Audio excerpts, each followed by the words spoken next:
اللہ کے رسول صلی اللہ علیہ وسلم نے ارشاد فرمایا، جس کو 4 چیزیں مل گئی اس کو دنیا اور آخرت کی بھلائی مل گئی۔ حضرت عبداللہ ابن مسعود رضی اللہ تعالی عنہ سے روایت ہے حدیث، وہ فرماتے ہیں کہ اللہ کے رسول صلی اللہ علیہ وسلم نے ارشاد فرمایا، جسے 4 چیزیں مل گئی اسے دنیا اور آخرت کی بھلائی مل گئی۔ پہلی چیز شکر گزار دل، یہ بہت بڑی نعمت ہے، دل کا شکر ادا کرنا۔ اکثر لوگ اس سے غافل ہیں۔ ایک بزرگ آنکھ بنانے کے لیے گیا، ڈاکٹر نے کہا کہ آپ کو زبان بند کرنی ہوگی، آپریشن تبھی ہوگا۔ اس نے زبان بند کر لی، لیکن دل تڑپ رہا تھا، ذکر کر رہا تھا کہ بڑے صاحب زبان بند ہے اور پھر بھی آنکھ پر آپریشن ہونے میں پریشانی، اور آپ کا دل بھی ابھی جو ہے کچھ نکل رہا، آواز آ رہی، اس کو آنکھ پر اس کا اثر پڑ رہا ہے۔ تو یہ ہے دل کا شکر کرنے والا دل، ہر حال میں اللہ کا شکر کریں، بہت بڑی نعمت ہے۔ وَإِن تَعُدُّوا نِعْمَتَ اللَّهِ لَا تُحْصُوهَا، اللہ تعالیٰ فرماتا میری نعمتیں اتنی ہیں تمہارے پاس کہ تم اس کا شمار نہیں کر سکتے۔ بہت کم لوگ شکر ادا کرتے ہیں۔ اللہ تعالیٰ فرماتا کہ انسان بہت ناشکرا ہے، شکر نہیں کرتا۔ اگر ایک وادی انسان کو دے دی جائے سونے کی، تو پھر یہ دوسری وادی کو ہڑپنے کے لیے کہے گا، کوشش کرے گا کہ مجھے دوسری بھی چاہیے، اور اس کا پیٹ نہیں بھرتا، اس کا پیٹ تو قبر کا گڑھا بھرے گا۔ ایک تو شکر گزار دل، دوسرا ذکر کرنے والی زبان، اللہ کا ذکر کرنا، ہر چیز اللہ کا ذکر کر رہی ہے۔ ایک مرتبہ داؤد علیہ نبی علیہ الصلاۃ والسلام جا رہے تھے، تو کیڑا کو دیکھا کہ وہ مٹی میں پڑا ہوا ایک کیڑا۔ داؤد علیہ السلام نے اس کو اٹھایا اور ہاتھ پہ رکھا، ایک کیڑا تھا معمولی، اور کہا یا اللہ یہ کیڑا، اس کا وجود مٹی، اس کو پیدا کرنے کی کیا ضرورت تھی؟ اللہ تعالیٰ نے حکم دیا کیڑے کو کہ کیڑا بولنے کا وقت ہے، اس وقت جواب دو داؤد علیہ نبی علیہ الصلاۃ والسلام کو۔ تو کیڑا بول اٹھا کہ داؤد علیہ السلام میں تو اللہ کی مخلوق اشرف المخلوقات میں سے نہیں ہوں، آپ تو اللہ کے اشرف المخلوقات ہیں، میں کیڑا ہوں، میرا وجود بھی مٹی میں، لیکن اس کے باوجود روزانہ 1000 مرتبہ اللہ کا ذکر کرتا ہوں۔ ذکر کہاں کرتے ہیں ہم؟ اللہ والے لوگوں کا یہ معمول رہا ہے، ہم نے بچپن سے دیکھا ہے۔ اللہ والے جو لوگ ہیں فجر کے بعد، عصر کے بعد اللہ کا ذکر کرتے ہیں تھوڑی دیر کے لیے۔ شاہ ولی اللہ محدث دہلوی مسجد نبوی گئے تو اللہ کے رسول صلی اللہ علیہ وسلم کی قبر مبارک کے پاس جا کر مراقبہ کیا۔ مراقبہ میں تھے تو محسوس ہوا کہ اللہ کے نبی صلی اللہ علیہ وسلم کی قبر سے انوارات نکل رہے ہیں، اور وہاں جا رہے ہیں جہاں قرآن اور حدیث کی درس دیا جا رہا ہے، قرآن اور حدیث پڑھائی جا رہی ہے۔ اللہ کے رسول صلی اللہ علیہ وسلم کی قبر سے انوارات نکل رہے ہیں، اور وہاں وہ پہنچ رہے ہیں ان مجلس کے لوگوں پر جہاں اللہ کا ذکر اور حدیث اور قرآن کا درس ہو رہا ہے۔ ان معمولی مجلسوں کی ہم لوگوں کو قدر نہیں ہے، معمولی سمجھتے ہیں، یہ بہت عام مجلس ہیں۔ فرشتے آسمان تک آپ کے اوپر طے پر طے لگا کر چلے گئے، اور جب مجلس ختم ہوگی تو اللہ پوچھے گا جاننے کے باوجود کہاں سے آئے ہو؟ یوں کہ فلاں مجلس میں سے آ رہے تھے، وہاں کیا ہو رہا تھا؟ یوں کہ لوگ تیرا ذکر کر رہے تھے، جہنم سے پناہ مانگ رہے تھے، جنت کی طلب کر رہے تھے۔ اللہ تعالیٰ فرماتا ہے کہ جاؤ، جس چیز کی وہ طلب کر رہے تھے میں نے ان کو وہ عطا فرما دی، اور جس چیز سے پناہ مانگ رہے تھے اس سے ان کو نجات عطا فرما دی۔ ایک فرشتہ کہتا ہے یا اللہ ایک آدمی اس کا شریک نہیں تھا، وہ تو ایسے ہی آیا تھا کسی کام سے۔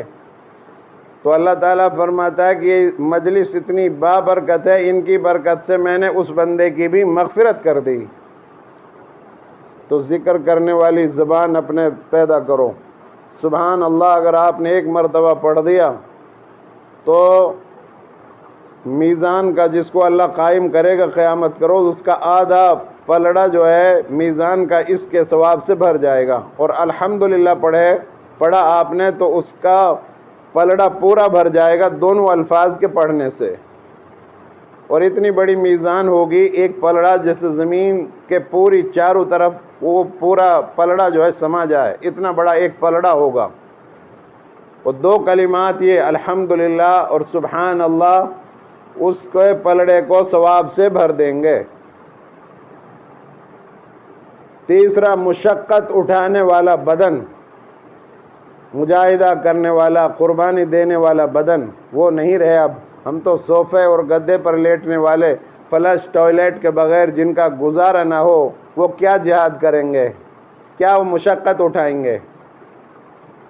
اور چوتھی، ایسی بیوی جو اپنی عزت اور آبرو کے ساتھ ساتھ شوہر کے مال کی بھی حفاظت کرے۔ اللہ سے دعا کرو اللہ ان چاروں باتوں سے ہمیں مالا مال فرمائے۔ اب آ جائیے صدقہ کے متعلق قرآن کی ایک آیت کا 2 منٹ میں ترجمہ۔ اللہ تعالیٰ فرماتا ہے کہ تم جو صدقہ کرتے ہو اس کی مثال ایسی ہے جیسے تم نے ایک دانہ زمین میں ڈالا، اس ایک دانے سے 7 بالیں اگی، اور 7 بالوں میں 100 دانے ہیں ہر بال کے اندر، تو کتنے دانے بن گئے؟ ایک دانے کے 700 دانے ہو گئے کہ نہیں ہوئے؟ یوں کہ جو دنیا میں تم خرچ کرتے ہو میرے یہاں اس کا اتنا ہی زیادہ اضافہ ہو کر تمہیں ملے گا، اور پھر میں یہ تمہیں بتایا ہے اس سے بھی میں زیادہ عطا فرما سکتا ہوں۔ اور اللہ تعالیٰ فرماتا ہے الصدقہ ترد البلاء، صدقہ بلاؤں کو ٹال دیتا ہے۔ اللہ کے رسول صلی اللہ علیہ وسلم ویسے تو بہت زیادہ سخی تھے، لیکن رمضان المبارک میں اتنی سخاوت کرتے تھے، ہوا سے بھی زیادہ تیز تھے، سخی۔ تو ہم بھی جو ہے اللہ کے رسول صلی اللہ علیہ وسلم کے طریقے کو اپنائیں۔ لقد کان لکم فی رسول اللہ اسوۃ حسنہ، تم سب کے لیے زندگی گزارنے کے بہترین نمونے اور طریقے وہ محمد الرسول اللہ صلی اللہ علیہ وسلم کے طریقے ہیں۔ آج جمعہ ہے، جمعے کے متعلق 2-3 باتیں۔ جمعے کے دن آدم کو اللہ نے پیدا فرمایا، جمعے کے روز ان کو جنت میں داخل کیا، جمعے کے روز ان کو اس دنیا میں لائے جہاں ان سے نسل انسانی کا سلسلہ شروع ہوا، قیامت جمعے کے روز آئے گی۔ تو غروب ہونے تک تمام مخلوقات ڈرتی ہے کہیں قیامت نہ آ جائے، لیکن انسان نہیں ڈرتا، ہمیں ڈرنا چاہیے اللہ سے۔ زلزلے آتے ہیں تو ہم جو ہے تبصرہ کرتے ہیں، یہ نہیں ہے کہ اس وقت توبہ اور استغفار کریں۔ تو جمعہ ہے، اللہ کے رسول صلی اللہ علیہ وسلم نے ارشاد فرمایا تم درود کثرت سے جمعے کے روز میرے اوپر پڑھا کرو، ایک تسبیح ہر آدمی آج درود شریف پڑھے۔ ہلاک ہو وہ آدمی جس کے سامنے رسول اللہ صلی اللہ علیہ وسلم کا نام آئے اور وہ درود نہ پڑھے۔ آپ صلی اللہ علیہ وسلم نے اس پر آمین فرمائی، جبرائیل نے بد دعا دی۔ بہرحال درود شریف پڑھیں، ناخنوں کو کاٹیں، بغل کے بال بنائیں، زیر ناف کے بال بنائیں، خط بنائیں، خط کو بنائیں اور خوبصورت بن کے رہے آدمی۔ اسلام نہیں چاہتا کہ تم لمبے لمبے بال کر لو، سنیاسی بن جاؤ، وہ بن جاؤ، راہب بن جاؤ، نہیں۔ اسلام کہتا ہے کہ اپنے بالوں کو سنوارو اور جو ہے اپنا خط وغیرہ کو بنواؤ اور خوشبو لگاؤ، مسواک کرو، غسل کرو، اور جو ہے ناخنوں کو کاٹا کرو ہر ہفتے، بغل کے بال بنائے کرو ہر ہفتے۔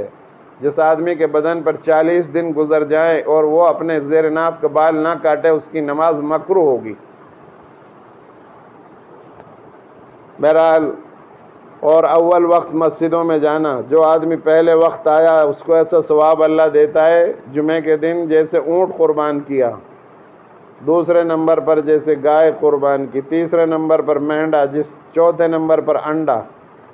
پھر جب امام صاحب بیان کرنے لگتے ہیں تو فرشتے جو کھڑے ہوتے ہیں لوگوں کے رجسٹر میں نام لکھتے ہیں، کون پہلا آیا کون بعد میں، وہ بھی اپنے رجسٹروں کو لپیٹ کر رکھ دیتے ہیں اور خطبہ سننے میں مشغول ہو جاتے ہیں۔ بعد میں آنے والوں کا نام فرشتوں کے رجسٹر میں نہیں لکھا جاتا۔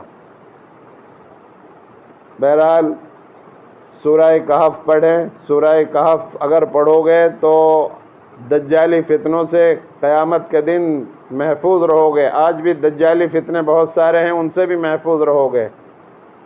اور سورہ کہف کی تلاوت کریں، سورہ سجدہ پڑھیں، قرآن پاک کثرت سے پڑھیں، زیادہ سے زیادہ ذکر کریں اور دعاؤں کا اہتمام کریں۔ ایک دعا جمعے میں ضرور قبول ہوتی ہے۔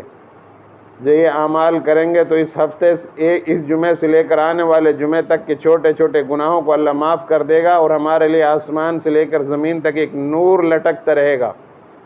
بہرحال ہمیں چاہیے کہ ہم ان چیزوں کا اہتمام کریں۔